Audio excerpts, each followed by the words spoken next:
Welcome in, everyone, and thank you for listening to the 108th ever episode of the Missouri Sports Podcast, brought to you by 106 Apparel and recording from the Revel Advertising Studio in beautiful Springfield, Missouri. I'm one of your hosts, Cameron Albert, alongside my good friend and fellow Mizzou fan, Kyle DeVries. How are you doing today, Kyle? I'm doing great, Cameron. I got a flu shot today. I think I already told you about this, but man, I'm sore. Oh, yeah. I gotta get some range of motion going here. Yeah, get the blood flowing. I'm required to get one for work, so just a fun time every year. But You guys ever had a flu shot before? Oh, yeah. Mm-hmm. Absolutely. Isn't it fun? No. It's not that bad. No. Could be worse. I think everybody should get a flu shot. Wow, hot take. Yeah. Getting political. So you're great because your shoulder hurts?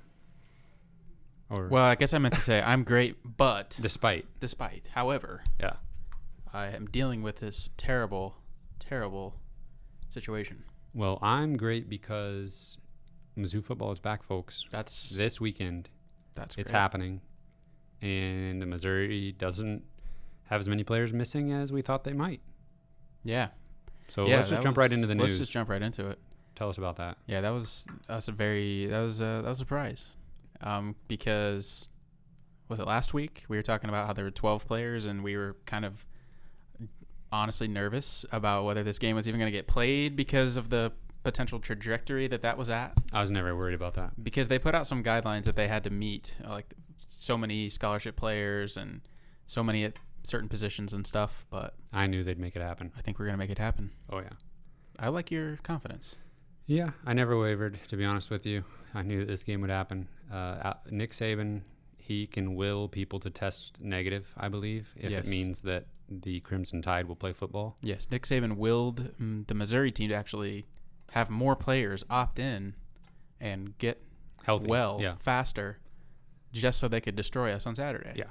Yeah, he's not going to let anything happen that would, disrupt a college football season happening. That's true. Yeah. Gotta appreciate him. He has those powers, so it's, that's one of his gifts. I know Alabama players missing the game, I think is the last I heard. I don't think so. Not at this moment in time. And for the first time in a long time, we've got a new depth chart, which is always exciting. That was exciting. Oh, yeah. I didn't actually, see it coming. It just kind of dropped, and I was like, oh, what a pleasant surprise. Here we go. Yeah, I think that we learned about it maybe a couple hours before it dropped, but I didn't know if we were going to be getting one before the season started, and we've learned our lesson before not to take the depth chart too seriously because sometimes those just names on a page. We still don't really have any clarity on a lot of positions, but what about a depth chart that specifically has a lot of the word or? Yeah, I think that was even more indecision on a depth chart than I've ever seen in my life. So many ors. Yeah. No Michael Orr, though, on the offensive line. That would probably be helpful. That would be helpful because we're missing some guys. And we just learned that Jack Buford's going to be opting out.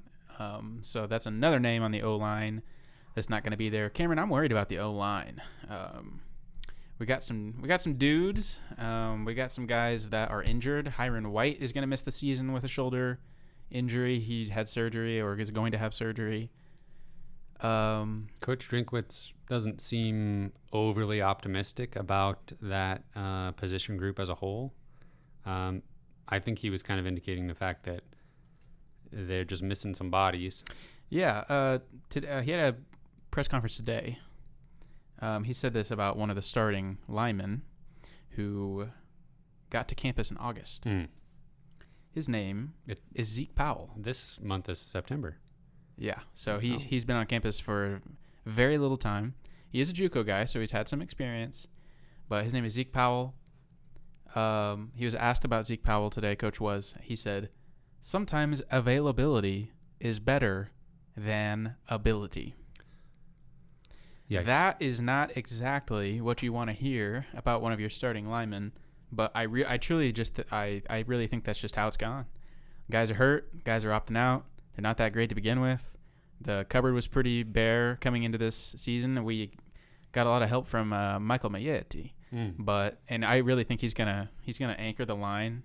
And he probably walks in and is the best lineman easily from the get go. So it's nice to have him. But except Case Cook because he's on my 7-on-7 team. That's true. But we really need those guys to stay healthy because there's just not much depth after that. I think they have probably 7 or 8 scholarship linemen, so it's kind of scary. Yeah. And yeah, offensive line last season was not a strength. When we thought it was going to be. Right. So at least we have different expectations, maybe. That's true. Yeah. Switching gears to the defensive line. Interesting turn of events with Mr. Trajan Jeffcoat, who has been readmitted to the university and is back on the football team. Yeah, he was dismissed from the team about a year ago, I think, and I had kind of just forgotten about his existence, to be completely honest. He was like a pretty big recruit at the time coming in and was showing some flashes and was in a position of need and still is. So that is a huge boost to the team. Apparently he's been working out on his own and everything, so he will probably get some immediate playing time. I don't think he's going to start or anything, but honestly that doesn't really matter a whole lot. They rotate those guys in and out quite a bit. Yeah, I kind of did the opposite of forget about him. I kind of just forgot that he was ever not there. So I was like always counting him in, like, oh, he's a guy that can contribute. And then I'd be reminded, like, oh, yeah, he's not on the team. Well, on the flip side, unfortunately, we're losing Jatorian Hansford for the year. And I can't remember exactly what his ailment was, but his shoulder or something. But we're losing him for the year. So getting Jeffcoat back is massive. Yeah. Let's see. Sticking on the defensive side of the ball. One Mr. Rakestraw in the starting lineup. Does he have an or next to his name, or is he just locking down that spot? I don't think so. I think he's locking it down. He and Jarvis Ware could be a pretty nasty combo. And it's funny, Ennis at one point in his recruitment said Alabama was his dream school and ended up picking Missouri over Alabama, which caused coach's viral reaction last signing day. Right. But that's a pretty big deal. Honestly, something that I didn't really see coming. I knew that he was been doing really well in camp. Adam Sparks is who he would have potentially beaten out for that spot. Correct. Yeah. Who hasn't exactly lit the world on fire in his time here, but he has shown some flashes. He's played a lot. He has a lot of experience. So for Rakestraw to come in and earn that spot from the get-go is pretty impressive. And so he's going to have to have a pretty big job on his hands from day one. Yeah, well, pretty much excuse the performance of every single player in this Alabama game. But Mizzou defensive coordinator, this coming from Dave Matter on Twitter, he was reporting that Mizzou defensive coordinator Ryan Walters, when asked about Ennis Rakestraw cracking the starting lineup, he said, quote, "When a freshman earns the job, it can't be close. He's got to go and take the job," and he did. So he left no doubt. Right. Yeah, that's... So basically insinuating if it's a close battle, they're going to give it to the player with the experience and the incumbent at the position. And if you're a freshman, you just got to, like you said, leave no doubt. And apparently he did that. Yeah, it's rare to see a true freshman come in and beat guys out that have experience. So I'm excited to see what he does this season. And then one other surprise I had was Martez Manuel getting a starting nod. Yeah, that was I knew Martez has been playing well, but I was a little bit surprised to see him win that job over Stacey Brown. But I think we'll see both of them quite a bit at strong safety. Yeah, that position. I mean, you always need extra bodies in the defensive backfield, kind of rotating guys in and out. So I would expect to see a lot of both of them. What did we...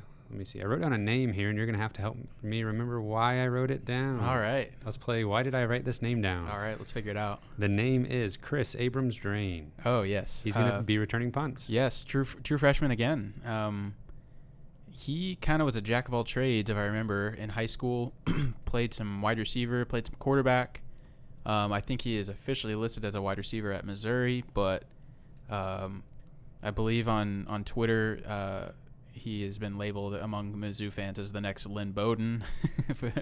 So that's what we could certainly hope to see from Chris Abrams-Drain. Not too high expectations at all. In his time at Mizzou, but still, again, pretty impressive to see him come in and win that job from the get-go. Yeah, just need somebody that won't fumble the ball. That's all. Sounds good to me. Yep. Don't even need to do anything special. Is there anything on the team that you would is there any job on the football team that's worse than punt returner? No. I wouldn't think so. No. That's terrifying. Yeah, I would never want to do that. It's like all you have to do, like, the only thing you can do is just catch the ball, but if you drop it, like if you mess up at your job. Yeah, the difference between it's success and failure at the punt returner position is just enormous. Like no margin for error whatsoever. Yeah.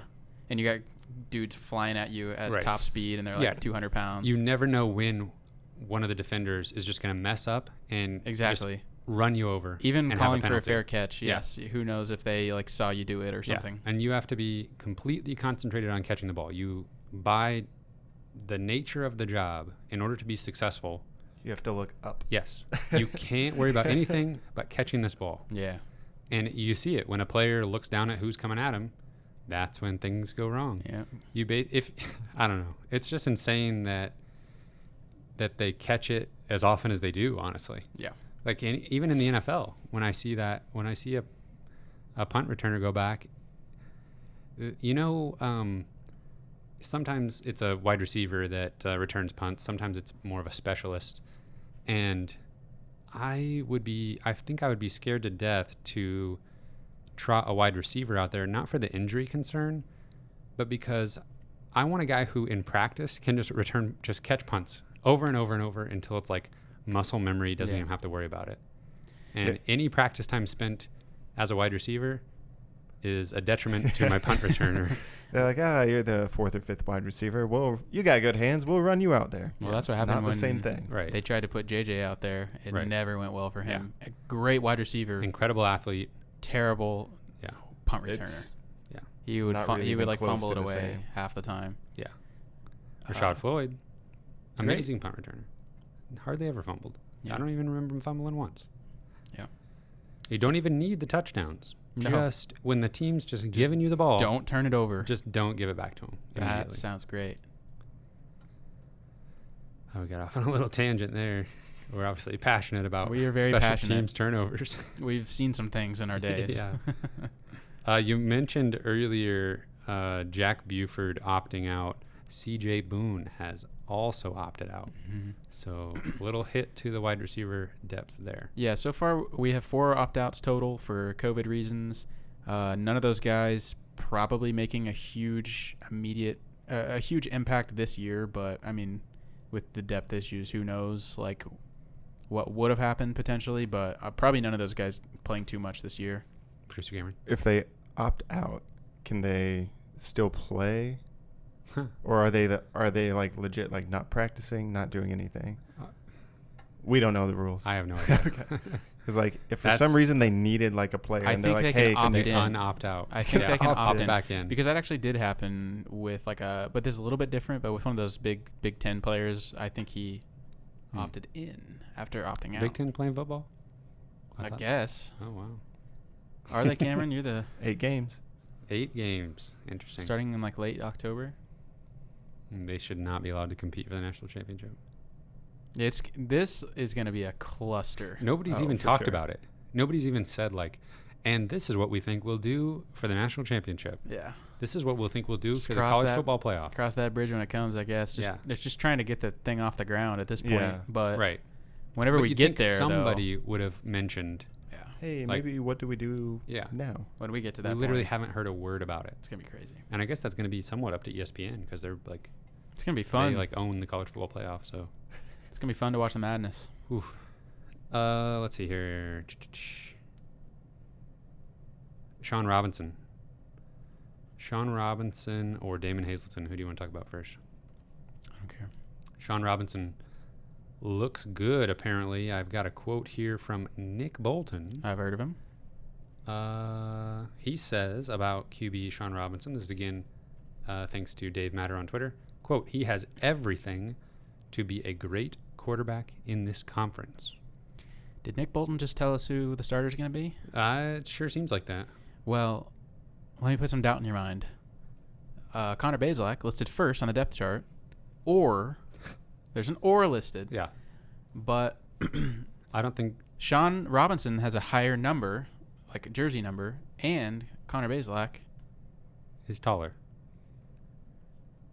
Okay, let me rephrase this. Okay. You might think Connor Bazelak's listed first because of alphabetically, Sure. but the other Ors are not necessarily listed for alphabetical reasons. Gotcha. So why was Connor Bazelak listed first? That's just the Just- way somebody typed it. Just some mind games? Just No. I think it means nothing. okay. Sorry if. Still I sticking. mean- No, I'm just trying to get some conversation going here. Yeah. No, I think the order. I'm not biased. I think the order of them in relation to the or means nothing. Okay. I think. Well, let's table this for now. Okay. I'll put a star next to it. We'll You pick wanna- it. you We'll wanna pick get it back back to that. up in the Alabama preview. All right. How's that? Sounds great. We can't just give everybody all the content. We can't just throw it right? all out there. No. Yeah. Gotta keep something back. You can't just listen for 8 minutes and dip. Right. You can. We still appreciate you if that's what you decide to do. Yeah. No big deal. We'll be here when you We'll come be back. here. Yeah. Nick Bolton likes him. He says He does. he'll be great in this conference. He has everything he needs to be great. Hope he's right. Damon Hazelton. He's one of your starting wide receivers. And yours. That's true. And all the good friends and fellow Mizzou fans out there. That's good news because he hadn't really been practicing much. Mm-hmm. But it looks like that's all behind him. Yeah. Apparently he had a hammy issue, which, as we know, as all of us athletes in the world know, Oh, yeah. pulling a hammy can stick around for a while. Yeah, it lingers. Yeah. It can linger. Yep. But that, in all seriousness, that is great to see that he's going to start, because I was a little bit worried there. Hadn't really heard anything about him in camp, and so was kind of wondering if he was fading a little bit from the expectations that we maybe had for him. But I still think he and Chisholm can have a pretty big year, and Jalen Knox in the slot now, which Yeah. I think he can be really good in the slot. Yeah. I don't really know that he played much on the outside in high school, so I think that was kind of new for him and might have explained his struggles a little bit. So to see him back in the slot, I think is encouraging. Yeah. I was fully prepared to see him, second on the list at one of those wide receiver positions and maybe just see him just kind of fade away into the background and not really be a big impact player this year. Yeah. And that would have been basically, that's the story, that's the book on Jalen Knox. But it looks like he has at least set himself up to be a contributor and maybe right some of the wrongs, at least on the field, in the eyes of the Mizzou fans, and be a contributor to an offense that can be successful, like he was as a freshman. I'd say so. You see, Micah Wilson made the 3 deep I did not. of I the didn't wide even see receivers. that. I wasn't sure we'd ever see his name again on a Yeah. depth chart, but good for him. Nice. I want to see him. I want to see him catch some passes this year. Well, I feel like I'm pretty sure Coach Dinkwitz made a comment recently about them having some Wildcat packages. So you Yeah. never know. I'm all aboard the creativity. Any creative plays they want to throw out there this year, I'm all for it. Yeah. I think I was actually pretty prepared to see Barrett Bannister just be the slot guy for most of the season. But Is he second string? so that's all I have as far as the depth chart is concerned. Anything else? That was a lot. Yeah. We really got through that. Oh yeah. It's beautiful. I do have a couple other news items. Okay. Missouri got a commitment from a 2022 tight end out of Lee's Summit. So That's amazing. 2022. Here we go. That's insane. That's got to be the earliest commit I've ever seen In your for life. any Team class. ever. I'm pretty sure Deron Davis committed early. I think he was like a Yikes. November or December, and that was the earliest I'd ever seen at the time. But I think this beats the record. That didn't work out. That didn't work so out. well. No. It's a bad omen. Yeah. I'm just kidding. It's a great. Everything it's a will be great fine. omen. Max. Max Wisner, I believe. So Gotcha. I say that he's a tight end from Lee Summit. I've only seen one highlight video of him, and he was playing defensive end the whole time. So I gotta be honest, I'm not sure how good he is at tight end, but You can turn that TE into a DE really easily on the paper. So there maybe you go. Maybe he'll it's just play- a mix-up. Yeah. Maybe Well, he's- maybe he'll play both. Or maybe he'll be the next Daniel Parker Jr. There you go. Probably not. I don't know. But apparently he's a fairly highly coveted player. So, and Anybody that wants to has some decisions on their hands as far as schools go in the recruiting game and wants to jump on this early, I'm all about it. Yeah. I'm going to backtrack us a little bit because I do want to know, and I don't remember what the situation is at tight end on the depth chart. Daniel Parker Jr., obviously. Nico Hay was second. Was he? I think so. Wow. I don't remember who was third. Well, we might have to look that up and revisit that in a minute. I can look it up. In the meantime, what do you think about Colorado State transfer Colin Hill starting at quarterback at South Carolina over Ryan Helinski? Oh, you're switching it up. You're big time. I was like, you said that name, and I was like, I don't remember seeing that on the Mizzou depth chart. I'm not sure who that is. That was pretty crazy. Helinski, I feel like he's been pretty good. Well, you know what this means. What does it mean? It means Colin Hill is going to get hurt for the Mizzou game, and Ryan Helinski is going to come in my God. and dominate. Please don't. That's exactly what's going to happen now. What am I looking up? Depth chart. Yeah. We want to know about those tight ends. But that kind of, I don't know, at least from an outsider's perspective, not a South Carolina fan, I don't keep up with them too terribly much. Yeah, is that a good thing or a bad thing from an outsider's perspective? Right, I don't know. I felt like South Carolina should have been okay with Ryan Helinski. Yeah. Maybe if any of you good friends and fellow Mizzou fans are in the state of South Carolina and got the scoop from some of your relatives or something, let us know what's going on over there. Tell us what your Uncle Sam knows. Yeah. All right, Daniel Parker Jr. or Nico Hay or Logan Christopherson. So we got 3 starters.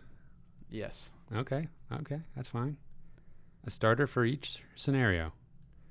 Trivia time. Tell me, rank those guys and their height from 1 to 3. Who's the tallest to the second to the shortest? Who? Nico Hay. What was the other? Daniel Parker Jr. What's the other one? Logan Christopherson. Okay, I think Christopherson's the tallest. You are correct. 6'6". Oh yeah, I was gonna say that actually, and I think Nico Hay is 6'4". Is he second or third place? Second. You're correct. And but he's then- 6'5". Ooh, wow, he's tall. And then Daniel Parker Jr. Correct. 6'4". Wow. Nice trivia time. Good job. Thanks, man. I really studied for that one. That's all I got for news. Any other news? Probably. Well, that was enough.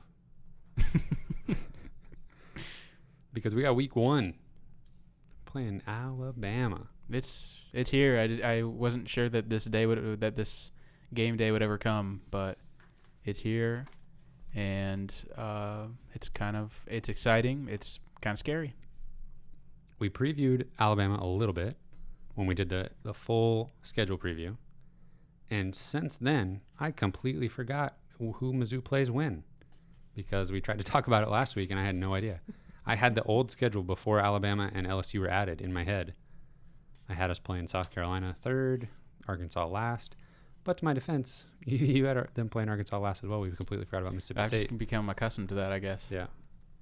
Anyway, this is just a friendly reminder that we did break down the entire schedule 2 or 3 weeks ago. We broke down the entire roster a little bit before that. 2 or 3 weeks ago. We did a 7-on-7 draft, all kinds of cool stuff. So if you need a refresher on what's going on, go back about a month and then just catch back up. You can listen to 3 or 4 podcast episodes before the Alabama game. I believe in you. Let's see here. I said in the schedule preview that I think Alabama's going to win 38-10. Now, last time, I didn't even know this, but last time Missouri played Alabama was in Tuscaloosa. Missouri lost 39-10. Wow. I didn't even know that. You just looked into the past to know the future. I guess so. SP Plus has Alabama at number 1 in the country, in the number 1 offense and the number 8 defense. And we just found out, just got confirmation, I should say, that that number 1 offense will be led by junior quarterback Mac Jones. Freshman Bryce Young will be the backup. I'm saying it now. Mac Jones will not be the starter for the entire season. I think he makes it halfway through. Gets outplayed. Gets Yeah. usurped. I think so. I think they're going to maybe throw Bryce Young in there to maybe they can use him as much as they want because, Exactly eligibility means nothing in It's- 2020. Nope, it's worthless. So let him show what Let he's him got. play. Yeah, let the boys play. And I think he will impress late in games, or if they give him a drive here and there, I think he'll take over before the end of the season. And I think they'll be better for it. Number 1 overall recruit. Yeah. He's probably pretty good then. Yeah. Which means Mac Jones is probably pretty good then if he won the job. Yeah. Or was it just close enough that they went with the guy with the experience and yada yada? Well, Mizzou didn't do that with Ennis Rakestraw. But it wasn't close. True. Yeah, that's what I'm saying. I think it's close. I think it's close right now. I think the coaches still are unsure of their decision. They're like, yeah, we're going with him, but in the back of their minds, they're like, I don't know. So Mac Jones over under 300 yards against Missouri. Under. I think they'll just run it. They'll just run it. Yeah. Yeah. But they have excellent wide receivers, so he could just toss it 5 yards and they could turn it into 80-yard touchdowns almost at ease whenever they want. They lost Henry Ruggs and Jerry Jeudy to the first round of the NFL draft, both of them. But they still have Jalen Waddle and Devonta Smith, who Smith is going to be a first-round draft pick next year. So It's a factory. Yeah. I mean, I don't know. It's not fair. No. I mean, I could hop up on my soapbox here for a second, talk about how just pay the players and, but then all the rich teams will get all the players. Well, What's the difference? yeah. Exactly. I think I saw Alabama in the last few years, like the last 5 years or something, has signed like 70 4- and 5-star players. I mean, we have like a couple 4-star players in this class, and we're like, it's like, Yeah, that's exciting. that's a huge deal. 70. They have like 5-star players on the bench that will never play this year because they're not good enough. Yeah, if you look at 24/7 Sports, if you scroll to the bottom, on a team page, you see their all-time best recruits. And Missouri, I don't even think you get through the top 10, and then you run out of. You don't even get to like 5 players, and you run out of 5-star guys. And Alabama has pages and pages and pages of 5-star guys. Yeah. It's insane. Hey, recruiting rankings don't mean anything. No. No correlation to on-field. We'll find the diamond in the rough. If that's not enough for you, they've also got Najee Harris, who could have gone in the first 3 rounds of the NFL draft at running back, and an offensive lineman named Alex Leatherwood, who is also excellent, who will also be a top draft pick, assuming none of these guys get hurt. Let's see here. They got a lot of experience. On the offensive side, absolutely. Whoever is the quarterback at any point in this season will not be the most experienced guy, but they won't need it. Their skill position players are so electric, so dynamite. Just give them the ball in any kind of space or no space probably, and they'll be able to make something happen. Yeah. Where they have less experience is on the defensive side of the ball, but that's kind of rare for Alabama. What happened last year, they had some injuries, had to play some freshmen, and I think they'll just be better for it this year. They're better now because of that. Mm-hmm. I put a star next to quarterback when we were talking about the depth chart from Missouri. Death chart? Yeah, Death Star? Death chart. Death chart might be. I got some questions for you. I want you to put on your prediction hat. Okay. I want to know what you think here. Will 2 quarterbacks play in this game for Missouri? Yes. Which quarterback takes the first snap for Missouri? Robinson. Which quarterback plays the most snaps in this game for Missouri? Robinson. Okay. Will any quarterbacks in this game have a passing touchdown? Yes. Robinson? Yes. Will 2 quarterbacks for Missouri have a passing touchdown? No. All right. Last one. Over under 12.5 snaps in this game for Connor Bazelak. Over. Wow, interesting. So describe that to me a little bit. Are you thinking a couple drives, a drive in the first half, drive in the second half, see how it goes? I don't think that gets you to 13. Well, Cameron, snaps. if I'm putting it frankly, I didn't really think about that. Kyle, we pay you the big bucks to think on the spot. That's true. Maybe I need to be paid a little bit less for this. I don't know. I think that maybe they'll put him in like the second half for a few drives and just see what happens. Yeah. I think that this year is year 0 Times 1,000 of a rebuild Just times a 1,000. It's a new coach. Obviously, this would be year 0 in a normal year. Oh, by the way, we're in a pandemic. Worldwide. By the way, worldwide, Mr. Worldwide. By the way, eligibility doesn't mean anything anymore. Oh, let me tell you, by the way, we're playing Alabama. So this might as well be a scrimmage as far as I'm concerned. The whole year's a scrimmage, but especially this game. You might as well just put Micah Wilson out there and see what happens. You know what I mean? Not really, but it's truly just like, let's see what happens. Throw him out there. The whole year's a scrimmage. I like that. Basically. Yeah. Yeah. Put that on a shirt. Oh, yeah. The whole year's Can we get that on a shirt, please? Producer Cameron's going to work on that right now. Missouri football. The whole year's a scrimmage. You busy? You get that done for me? I'm on it. Yeah, very well put, I think. The way I think Missouri's offense is going to struggle in this. I think they will struggle to move the ball down the field, which is redundant, but stick with me here. I don't see very many big plays happening at all. And I think they won't really try for too many big plays down the field in the passing game. I think Drinkwitz will try to employ misdirection, short passing, zone running offense, and I think it could be successful against a different team in a different situation. Yeah. Maybe some Tyler Beatty out of the backfield. Yeah. Some passes. Yeah, some screen passes, some wheel routes out of the backfield, just some quick drop passes to the outside or to the slot. Okay, well, let me ask you this. Yeah. Does Missouri get beat in this game so badly that they actually just go super vanilla on offense to not show off something to a team like that's in more of a toss-up kind of game? Well, I don't think there's anything too fancy for them to withhold at this point.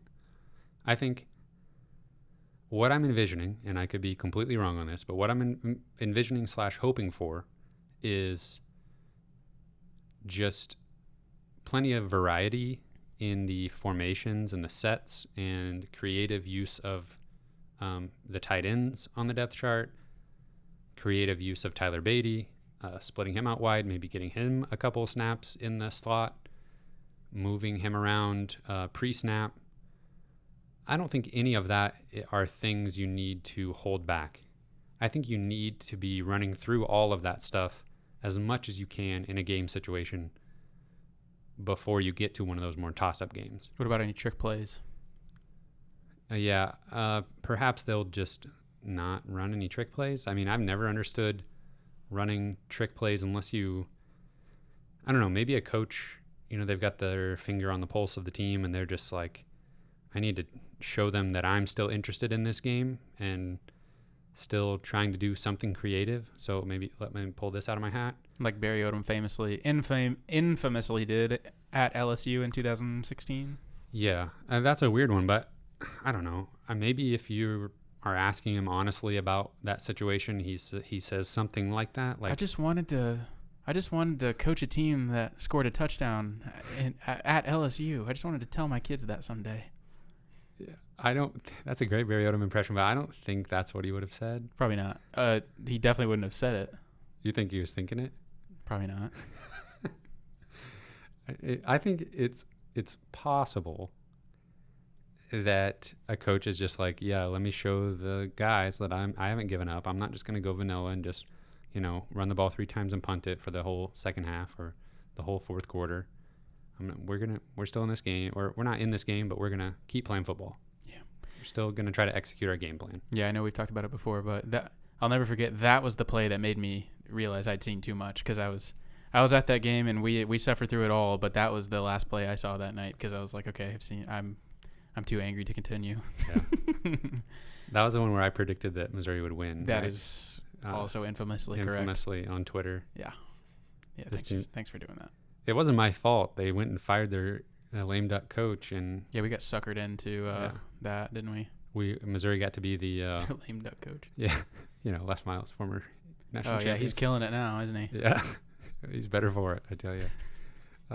LSU wishes they could have Les Miles.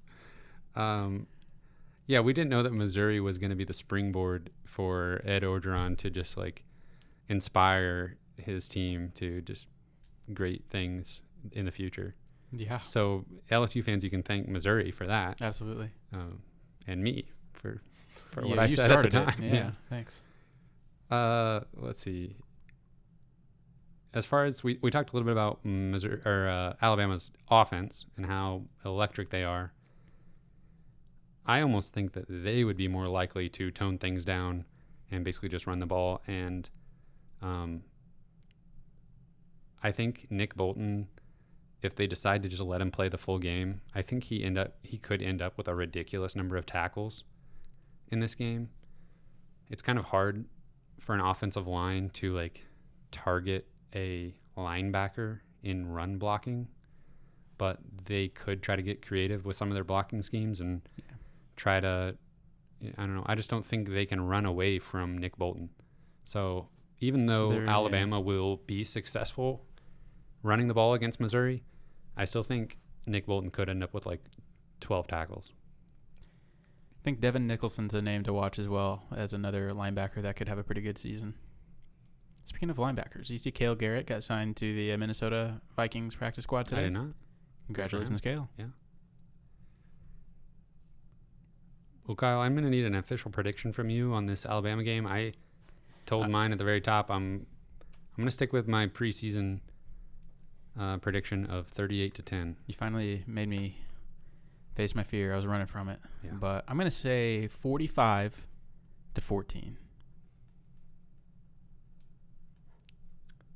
Who scores the touchdowns for Missouri? Larry Roundtree, Kiki Chisholm. Ooh. Exciting. Remember whenever I predicted that Missouri would score the first touchdown in this game? Or score first in this game. I didn't say first touchdown. Do you remember when I said that? No.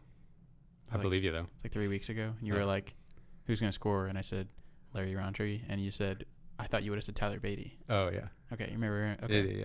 Well, I'll still stick to that. I thought you would have said Tyler Beatty. I think Missouri goes up 7-0. Wow. That's a bold prediction. If that happens, man, we're in for a great season. Give me a raise. 5 wins right now. Yeah. Give me a raise. Yeah. If they score first, then I'm all aboard 5-win season. Oh, yeah. Yeah. I'm jumping on that bandwagon. Oh, absolutely, yeah. If they don't score first, it's 3 wins confirmed. Yeah, absolutely. There's no possible scenario to 4 wins. Kyle, we in the past we would have potentially picked all the SEC games this week. Do we want to pause real quick and do that, and come back to the folks? Sure. All right. 1 moment, please. 1 moment.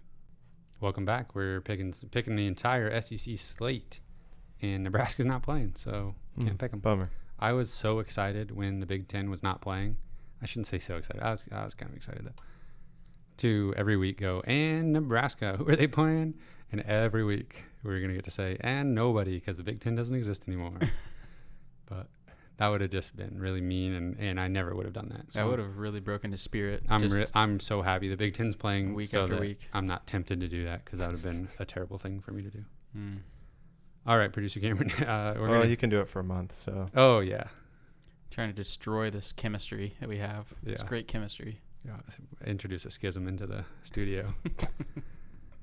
Go ahead with those matchups. First matchup, number 5 Florida at Mississippi. Oh, that's the easiest one. That's Florida in a landslide. Yeah, I'll say Florida on that one in a landslide. Florida going to win the SEC East. What were the rules of this? You get 1 point for picking it right, 2 for an upset? Yeah. Okay. Just making sure. So do you know what the spread is there in front of you? No, is that how he picked him? Yeah. Yeah. Oh, man. All right. How do we... If you use the ESPN app, it should have the point spread right there next to the matchup. That's what I used to always go with. So what's the spread on that old Florida? Florida by 21? 14. Oh, wow. That's actually not that much. No. I still take Florida. And I think they're going to win by 17. At least. Who you got next? Okay, second game, number 23, Kentucky at 8, Auburn. Kentucky's ranked. Auburn by 7.5. Give me Auburn. Auburn. I mean, it's hard to pick those upsets. These spreads are kind of small. Yeah. Vegas doesn't know what to do. No. Mississippi. And we're not picking this with the points. This is just straight up. Yes. Yeah. Mississippi State at number 6, LSU. LSU by 16.5. Well, Kyle thinks Mississippi State's the worst team on earth, even though he knows nothing about them. I was about to say they're gonna suck. So give me LSU. I'll take LSU as well. Do they cover that though? Yes. No. LSU doesn't? Oh. Mississippi State does. Yeah. Oh, okay. No. Number 4, Georgia at Arkansas. Georgia by a million. It's too easy. They by 26.5. week 1 Oh, sucks. man. Yeah, Georgia. Give me Georgia. Give Arkansas 37, and they're still not covering that. Number 16, Tennessee at South Carolina. It says no bets available. What? I gotta find us a spread on that because I was ready to pick the upset, no matter who it was. Available. Yeah, it doesn't have a spread. This is You click an on outrage. odds, nothing. Oh my! Oh, you think your internet's gonna be better than his, huh? Oh yeah. Probably. Actually, it's yours, but True. Let's see here. I've got nothing. Well, nothing. I got nothing. Let's move on. Tennessee is a 3-point favorite.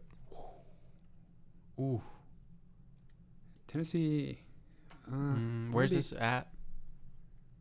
At South Carolina. Oh, yeah. Give me South Carolina in the upset. Give me Tennessee. Ooh. Give me that extra point. Let's go. What was his name?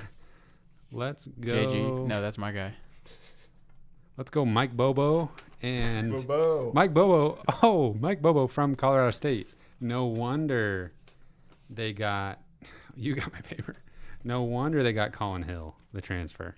I mean, that combination. I do not like how this is looking. Oh, There's just too much compatibility between them. Oh, yeah. They're going to dominate. This is scary. Watch out, Tennessee. Vanderbilt at number 10, Texas A&M. Texas A&M by 30.5. Mike Boba, mover and shaker. Yeah. He's just moving that guy. He's moving his guy right up Right. to the starter. Yeah. If I'm Ryan Hilinski, I'm like, seriously, you're just going to come in from Colorado and just give my job to somebody? Oh, my gosh. Wow. Watch out. Ryan Hilinski's High going to transfer drama. now. High drama. Oh, wow. No, eligibility doesn't matter. Eligibility doesn't matter. True. What's his matchup? Texas A&M by 80,000. Is that what I heard? Who are they playing? 30.5. Vanderbilt. They have a football team, I guess. I got to go A&M. Yeah. I already wrote it down for both of you. So. Thank you. James Foster. Yeah. James Foster and the fighting A&Ms. No, he's not on that team anymore, Kyle. I think he's in the portal. Well, he'll shortly be gone. Unless he changes his mind again. He probably will. Is that all? That's it. Either Kyle will be up by 1 or Cameron is up by 2. Well, we know what's going to happen. We probably do. Go South Carolina. And don't forget, we got to pick Nebraska. Oh, they're not playing because Big Ten sucks. Amen to that. What can you do? And I'm going to milk that for a few weeks. Yes, we are. All right, Kyle, I think that's it. We picked some games. Fans, do you want to say anything going in, like final thoughts going into this Alabama matchup? Like, don't expect too much. Let's go. No injuries. Let's get everybody healthy for week 2. Yeah, I mean, you summed that up really well, Cameron. I'm speechless. Ready for week 2? I'm absolutely shaking. That was such a good summation. I was going to say something. You know what? I'm almost happy we're playing Alabama first. Just get it out of the way. I wish LSU was next, honestly. I don't want... Get them out of there. Like, I would have been devastated if this was like South Carolina game 1 or Kentucky or some game we really need to win. Get those later on in the season. let us, kind of get our footering under us a little bit. You know what? Foot rings. You like footering? I can't wait to see the offense go out there, see those new wrinkles that Drinkwitz is going to put in. I'm excited, man. I can't wait to see who trots out there as the quarterback. And how's the offense look? Here's a question for you: will we have fake crowd noise on the broadcast? Well, there's going to be some fans there, right? Will we know? Will we have fake crowd noise on the broadcast? Sure. There's been fans at some of the NFL games, and they're still using it. Yeah, I'll say so. What do you think about that?